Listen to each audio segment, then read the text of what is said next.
Welcome to the Augusta Golf Show podcast. Now, here's John Patrick. Tom Hoge is currently the 29th ranked player in the world in the World Golf Rankings. He's 17th in the race for the FedEx Cup.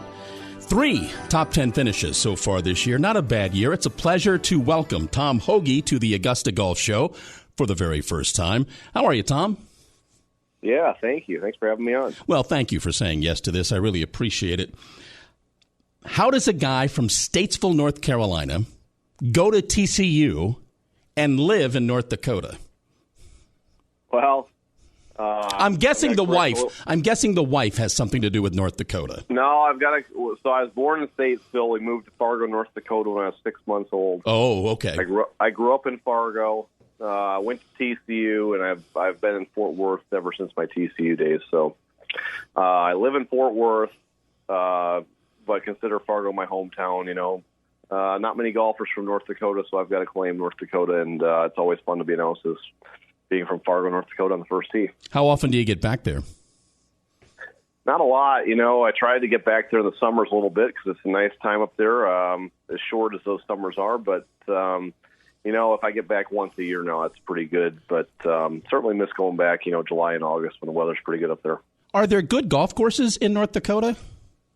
Yeah, for sure. You know, it was always a short golf season, but, you know, when we could play, you know, we have so much daylight up there that you can play from 5:30 in the morning till 10 o'clock at night in the middle of summer. So, you know, we certainly took advantage of those full days when we could get on the golf course to make up for the lost time in the winters. But I was lucky. I grew up at Fargo Country Club. It was a great golf course. It hosted a U.S. Junior Amateur, a women's Smith, so some big amateur tournaments. And, you know, it certainly felt like it prepared my game well to take it to the next level. All right. Respectable showing last week at the Genesis T14. Tell me about the atmosphere out there last week. Yeah, it was fun. You know, you get Tiger back in the mix. It just adds another element to that. You know, and with the elevated events, you know, everybody's there, and to throw Tiger on top of that, a little bit of a buzz there last week. So it was fun to have that again. And man, it was great to see Tiger play well. I was rooting for him. I'm hoping that he, you know, his health holds up. I'm hoping he starts feeling good about his golf game and maybe wants to tee it up another week or two each year. And we get that more often because it's so much fun having him out there. I'm guessing because of his lack of play, you really haven't had the chance to play with Tiger. You know, I've played with him 3 times in my career on tour. Okay. 2015 was the first time.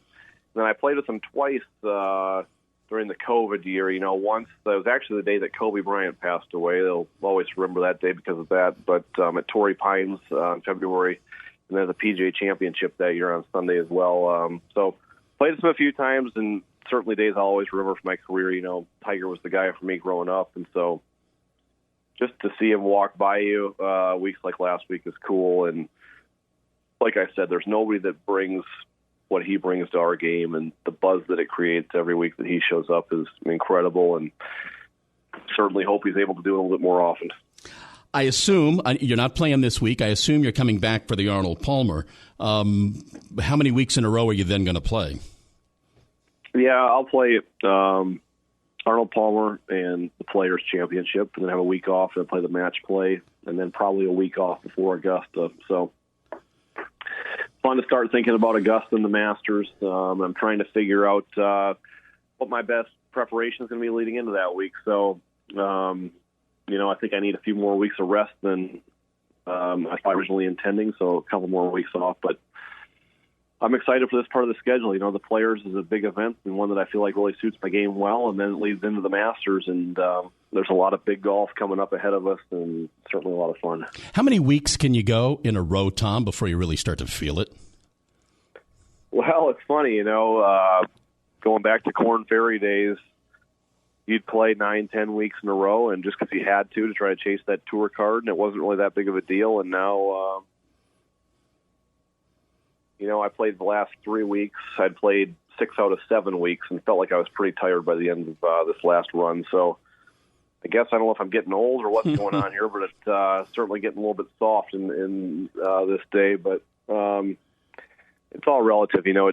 How much pressure gets put on yourself, that sort of stuff too matters. But yeah, I kind of like that sweet spot, 3 to 4 weeks. I feel like my game kind of gets a little bit sharper each week as I get going, and just try to manage the energy well. We're talking with Tom Hoge here on the Augusta Golf Show. You played 32 events last year, so apparently there's some endurance. You can play a lot. I play a lot and probably a little bit too much. I've got a tough deal that I come home on weeks like this, and I just want to be back out there competing. And, every week on tour is such a great week, and we play great golf courses. You play for a lot of money, and it's hard to be sitting at home on the couch when they're giving out $1 million each week. So it's a tough balancing act. And something I'm trying to get a little bit better at, because I played 32, and I think I played 34 weeks the year before that. So I've played a lot. But I know I need a little bit more rest and a little bit sharper when I do get out there and play.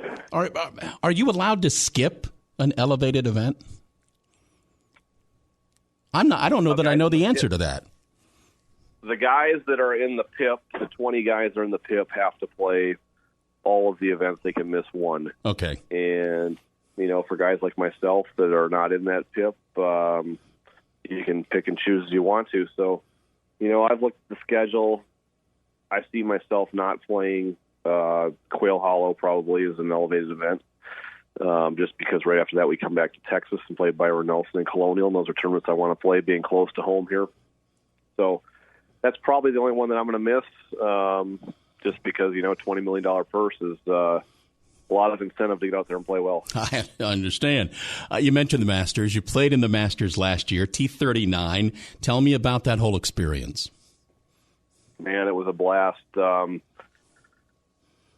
a challenging golf course, first off. In the conditions we played it last year, it just felt like every part of your game has got to be spot on leading into that week. So that's kind of my focus right now as I look ahead. But,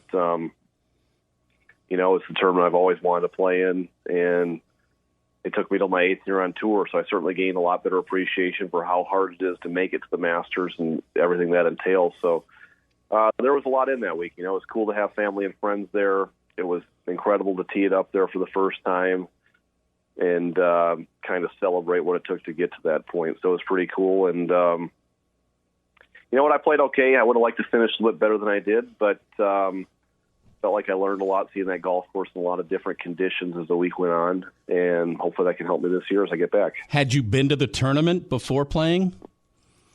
I had never been, so I won at Pebble Beach last year, and that's what got me into the Masters last year. And I think I had a similar schedule last year where I skipped Hunt and I was going to Bay Hill, and my dad and brother and I all went and member hosted us out there, and that was 3 of us first time at Augusta National. So it was pretty cool to have that opportunity and take those guys there and all sharing that together for the first time. Most surprising thing about that golf course to you was what?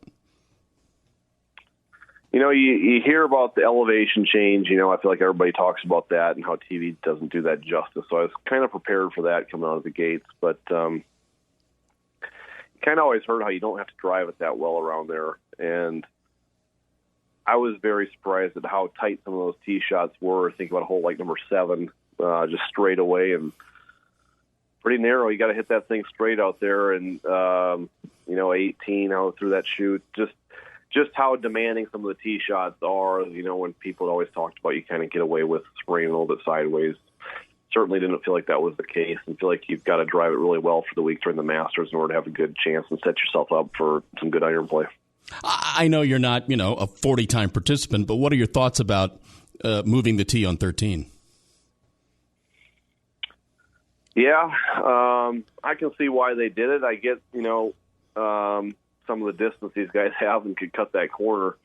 Last year, the wind was always a left to right wind off the tee and a little bit into. So for me last year, I felt like I was hitting a good drive and still having 400 to hybrid into the green. I felt like the hole played perfectly. So from that regard, I don't love moving it back because I feel like it's going to take away some of the risk element of the hole. But I understand that if you got that hole playing downwind, that you would need some more yardage, and I see why they did it for sure. But I'm excited to get there and check it out and see what it looks like from a little further back. What's your favorite event out there on tour? That's a tough one. Like I said, every week's a good week out there. I really enjoy, Riviera is a great golf course.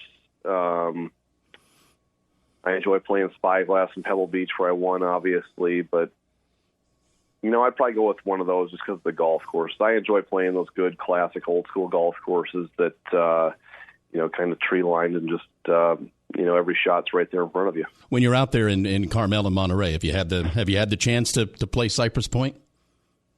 I have not yet. Oh.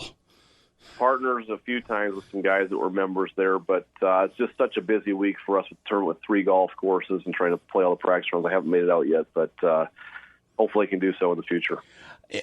This is a question that maybe only fascinates me. I'm just curious. Tell me the story behind your yardage book.